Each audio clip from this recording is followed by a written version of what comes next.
to the Future of Field Service podcast. I'm your host, Sarah Nicastro. Today, we're going to be talking about an important topic, which is modernizing technician utilization. So, we all know that today's field service objectives are far different than they were 5 years ago, even in some instances, a year or two ago. So, what are the ways that we can modernize how we're leveraging our field technician resources? I'm excited to welcome to the podcast today Ian Pattinson, who's the former Vice President of Technical Operations at Rogers Communications. Ian, welcome to the podcast. Good morning, Sarah, and thank you very much for having me. Thanks for being here. So before we get into the meat of the conversation, tell our listeners a little bit about yourself.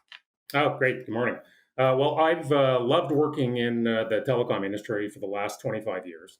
I started out in technology development, network operations, and technical support, and then grew into VP roles in product development, new business general management, and most recently completed field technical operations with a very large Canadian cable and wireless operator that you just mentioned. I'm really an executive that thrives on driving change transformation with a very hands-on delivery of achieving the plan and its results. Okay, great. Well, we're excited to have you here sharing some of your experience. So we're going to talk about how to maximize utilization. But before we do that, let's talk about, some of the ways that the perception of, the use of, the responsibilities of field technicians have changed in recent times. Yeah, yes, it has been a massive change, and I really look at it both in two ways that it's changed both internally within companies and externally in the industry. And firstly, internally, uh, it's really changed from a service provider perspective. It's really changed from being what was a necessary installation obligation that we had on 100% of orders being done by generalist technicians. Now, in a world where we've got advanced self installation by customers themselves, and then incredibly complex homes, because customers' homes are becoming increasingly more technically complicated as we get to 15 plus devices and beyond in homes.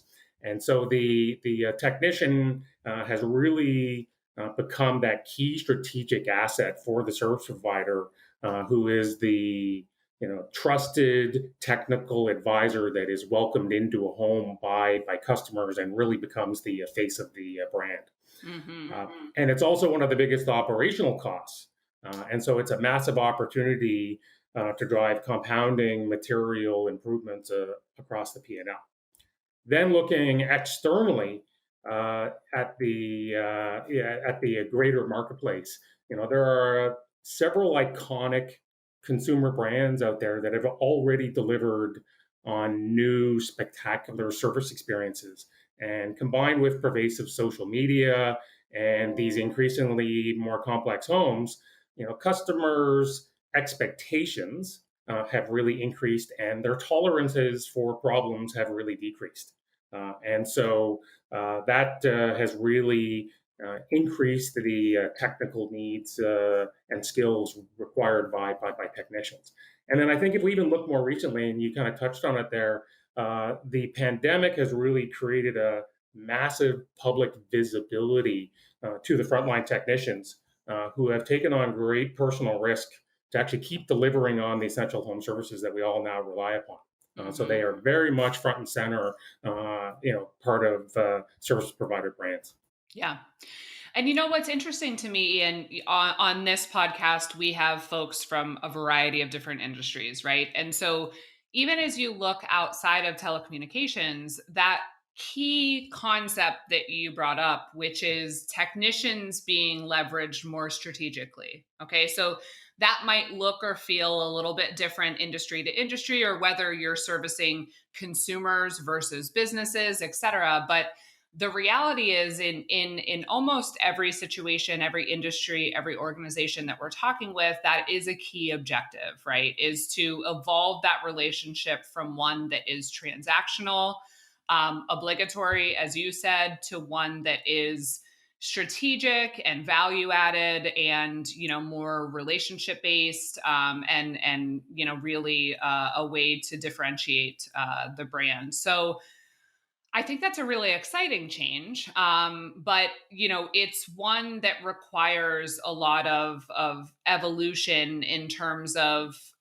evolving what that field technician role looks like, right? So I want to talk next just about you know what has to happen first, which in my opinion is this recognition of the potential that that role can hold beyond that sort of transactional historical duty. So what do you think is the difference between organizations that adopt this mindset or this belief that they can leverage technicians strategically versus organizations that don't necessarily see that potential? That's a great question. It's a big change, and Mm-hmm. it's an enormous opportunity for companies. And so, my experience is that the change starts with the techs being seen, truly as that new, strategic asset opportunity, and formally becoming part of the corporate strategy, so that it spreads company wide to get that buy-in and becomes embraced as that key opportunity because it needs full cross-functional collaboration. Everywhere from finance to marketing and beyond. And so it's not just about the operations groups going out and doing something new that might be marketed.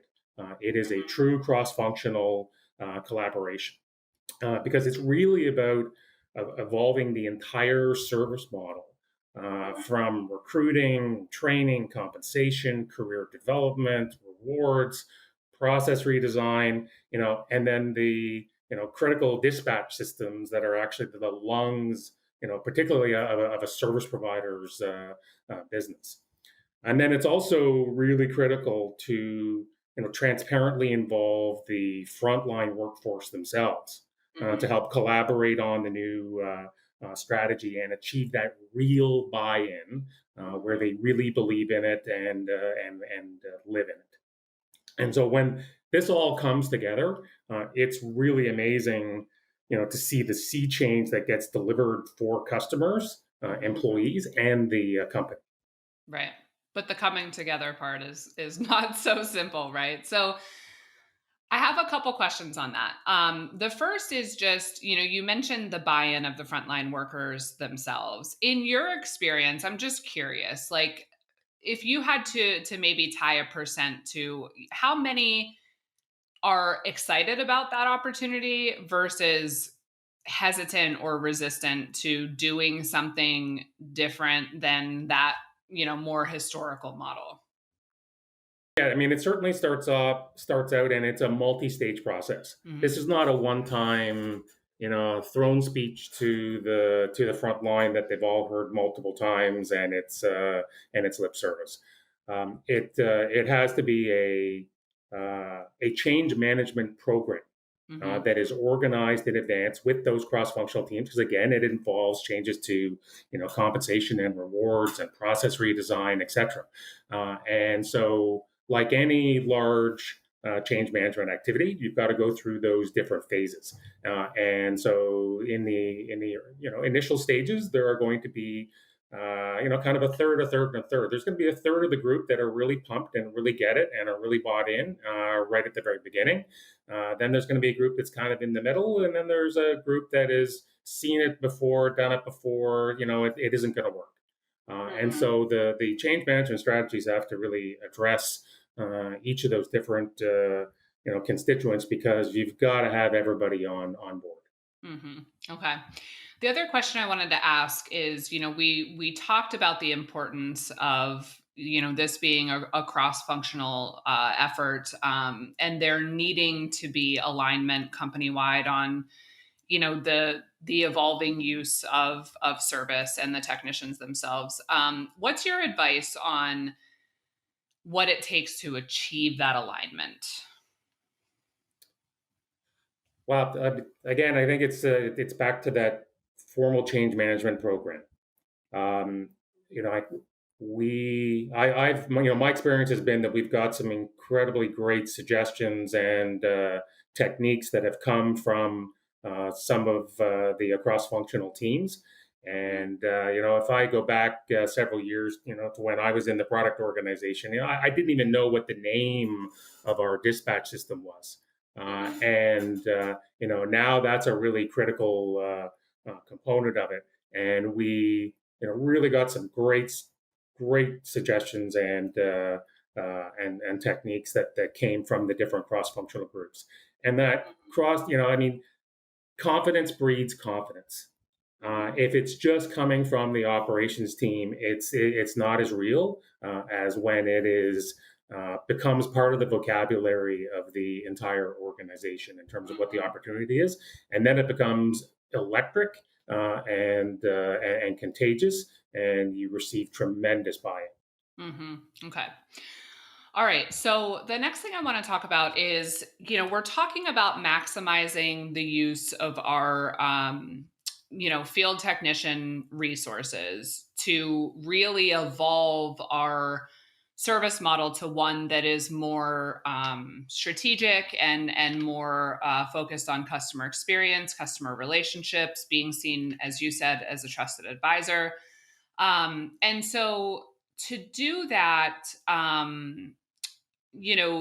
you have to, there's an element of reskilling or upskilling and getting your technicians to the point where they're confident enough to handle those interactions. But there can also be an element of eliminating some of the work from their plates that isn't that value add work. So I want to talk a little bit about that idea of, how do we prepare our technicians for this new role, and then what's the opportunity, to leverage contract workers or to offload some of the duties from them that are not that value add strategic work that we want them to focus on. Yeah, I think you're right. I mean, as those customer homes become more technically complex, so does the work, the tools, the skills required, and the training that's needed. And not every technician can be a top level expert on all skills at all points in time. Into the future. With technology changing so quickly. And I think if you just look at Wi-Fi, for example, how much Wi-Fi has changed in the last 3 years with Wi-Fi 6, 6E, pods, dynamic channel selection, band steering, etc. It's a complex world. So with generalist techs and generalist orders, this creates a growing risk that the order may not get implemented with the fullest quality. And the reality is that there is a stratification of complexity of orders, and this is a big opportunity both at the more complex end of the orders as well as at the lower end. So by breaking down the install and repair process into several technical skills and levels, joined with all the disposition and telemetry data that is widely available now, this enables the matching of the skills of the technician to the specific attributes and needs of the customer, and then this dramatically increases the probability of getting it right the first time. First time right being really, really critical, and eliminating a lot of the breakage and inevitable downstream costs that they create a much better customer experience. And so I think if we continue the example of Wi-Fi and using your example there with contractors, there's a big difference. If we look at two different kinds of homes, there's a really big difference between the installation and troubleshooting and training needs that are required for a fairly low value order that is just basic Wi-Fi in a small home versus a high value order that has near gigabit Wi-Fi speed needs and intermittent interference issues from a large home. And so with dynamic skills based dispatching, the highest skilled technicians are dynamically dispatched to these complex orders, and the lower skilled resources are a lower task and time order. And can be assigned to those technicians, also creating a career development opportunity for those lower skilled technicians. And then, kind of lastly, with the dynamic skills dispatching, simple orders don't end up getting overpaid if you've got just a single task for types of orders, and then the complex orders don't end up being underpaid, where quality gets risked because not enough time has been allocated. Mm-hmm. Okay. So how do you see, Ian, over the coming years, how do you see the use of contract workers evolving? Do you see it growing? Do you see it staying the same? Like, what do you think the role um, leveraging that type of workforce plays in this quest to become more strategic? Yeah, I mean, contractors are a big asset. Hmm. And I think there is a bit of a falsehood out there that contractors just do the low end work. My experience has been that some of the best quality work is done by contractors, but the contract partners really enable the ability to burst in terms of capacity, and can be an opportunity for other types of low value work as well, based on dynamic dispatching. Okay. All right. Okay, so let's talk next about compensation. So you've brought up compensation a couple of different times, and the need to consider what your compensation model and strategy is as you work to evolve the role of the field technician, to become more customer centric. So, what's your advice around this topic? Oh yes, this is absolutely critical, and this is probably one of the penultimate examples where that strong cross-functional collaboration is required to evolve the compensation model and career development, frankly, from what has been traditionally a tenure-based model to a skills and quality-based performance model. Truly cross-functional. Quality levels need to be determined, and continually monitored based on a variety of or a bunch of different data points, like day of install success rates, task host usage, post install device telemetry performance in terms of how well the home was actually operating after the installation was done, along with correlations with post-install technical support call dispositions, and customer satisfaction surveys. My experience has been that after only a short time, the data clearly demonstrates the correlation between specific quality problems and skill and compliance gaps. And so automatically tagging under threshold performers for management triage and attention and retraining is really really important. But so it's beyond just the compensation and career development rewards. Delivering this new model also requires investing in a new training curriculum.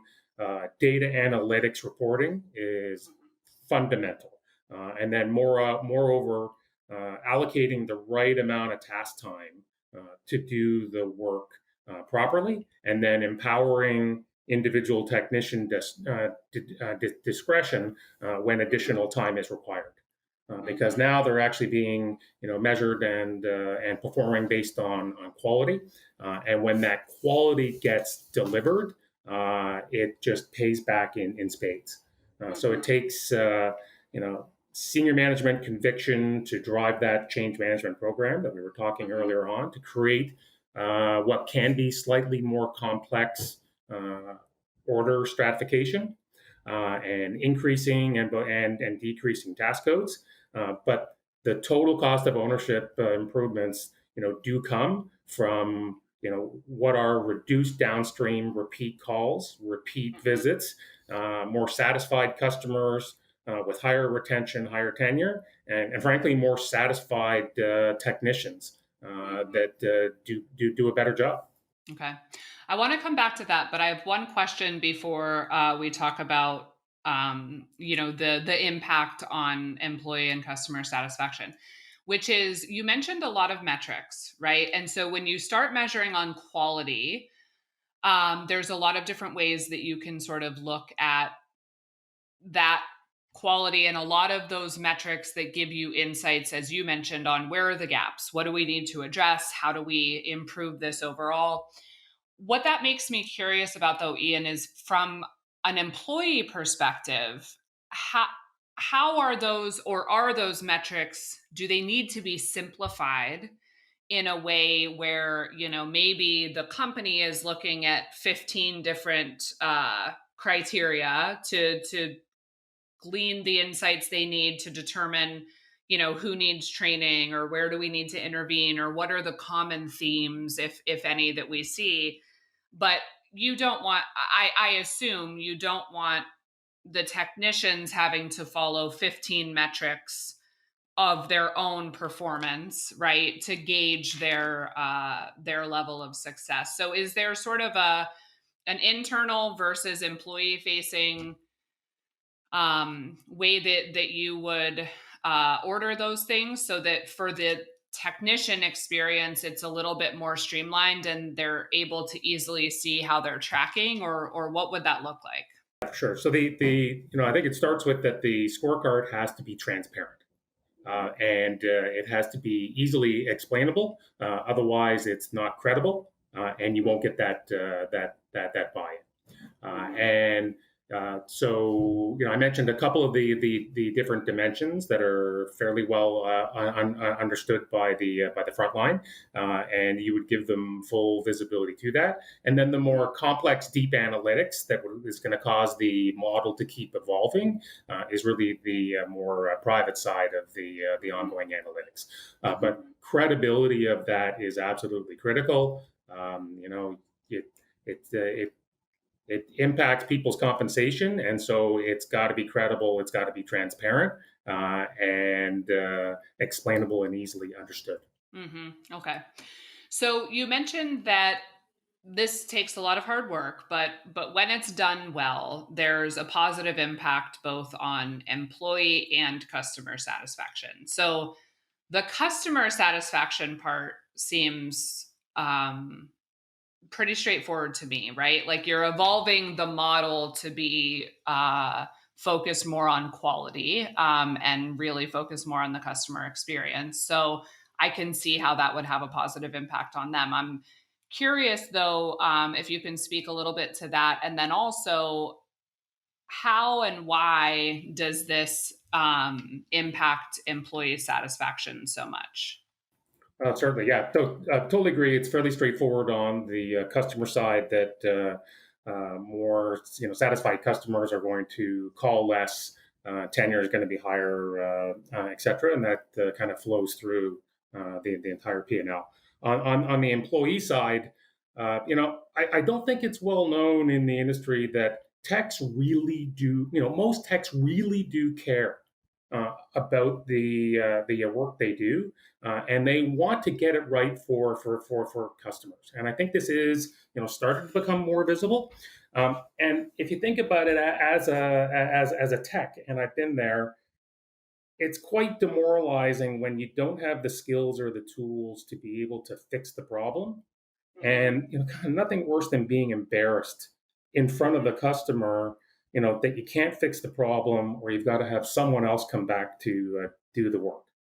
But conversely, when you do have the skills and the tools to fix that complex for the customer, you become the hero with the customer. And so, to me, it's a bit of a simple philosophy that happy customers stay longer and drive less trailing cost, and happy employees stay longer and do better work. Mm-hmm. Yeah, it's really the ultimate story of teamwork, right? Because they want to do well, but perhaps in certain situations they're just not set up process wise or system wise to have that opportunity to always be doing well. And if you recreate the process and you put systems in place that essentially do this element of matching the right skills with the right roles, then they have, almost a bulletproof chance at success, when they arrive, which that makes sense. They feel more fulfilled because they're showing up, they're getting work done, they're making people happy, and then they're, moving on to the next thing, and instead of, being at jobs that they're not equipped for or what have you. Yeah, and it's a win-win. We've talked quite a bit on Future of Field Service about sort of the correlation between employee engagement and customer satisfaction, and I think there can tend to be I don't want to say an overemphasis on the customer side because it's critical, right? But sometimes companies overlook the real importance of, okay, but how does all of this impact our employees? How do our employees feel? What do our employees need? Because if we can get that right, our chances of success getting the customer side right are infinitely higher, right? So that makes sense. All right.